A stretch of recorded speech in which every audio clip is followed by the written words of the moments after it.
ফিরছো তাহলে বাক্সবন্দি তুমি। কারা যেন বলে গেল তুমি নয়, তুমি নয়। ফিরেছে তোমার মুক্তোর আংটি পরা আঙুল, পাকস্থলীর অংশ আর একটা পা। আসলে তুমি তো এই গ্রামের রাস্তা হারিয়ে ফেলেছ সেই ভূস্বর্গীয় বরফে।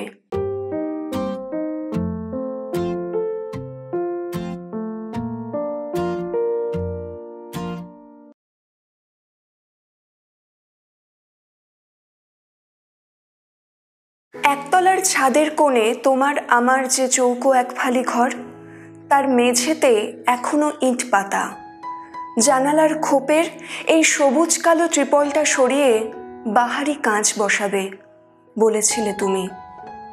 এবারে ফিরলে হয়তো তোমার সাথে ফিরত উইলো কাঠের ক্রিকেট ব্যাট, পশমিনা চাদর আর বহু দূরের কোনো বরফ রাজ্যের অনেক না জানা গল্প।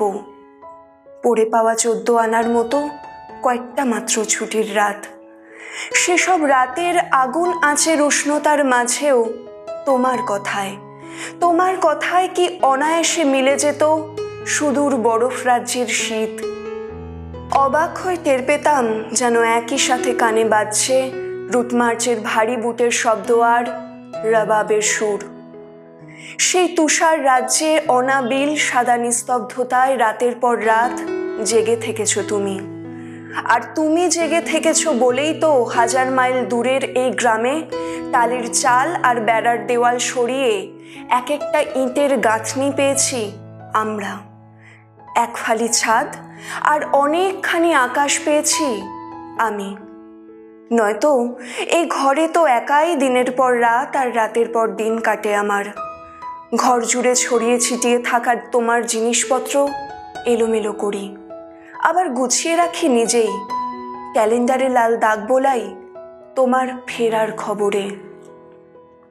শেষমেশ খবর এলো, ছুটির আগেই ফিরছো তুমি।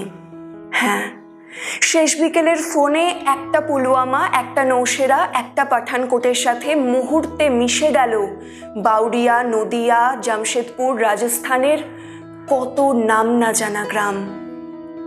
শেষমেশ ফিরছো তাহলে বাক্সবন্দি তুমি। কারা যেন বলে গেল তুমি নয়, তুমি নয়। ফিরেছে তোমার মুক্তোর আংটি পরা আঙুল, পাকস্থলীর অংশ আর একটা পা। আসলে তুমি তো এই গ্রামের রাস্তা হারিয়ে ফেলেছ সেই ভূস্বর্গীয় বরফে। নিয়ম মতে সেই তুষারের সাদা গায়ে জড়িয়েছি আমি। সেদিন ঠিক সন্ধে নামার আগে ফাঁকা হয়ে গেছে ছাদের কোণে একটু একটু তৈরি হওয়া তোমার আমার চৌখুপি দেশ।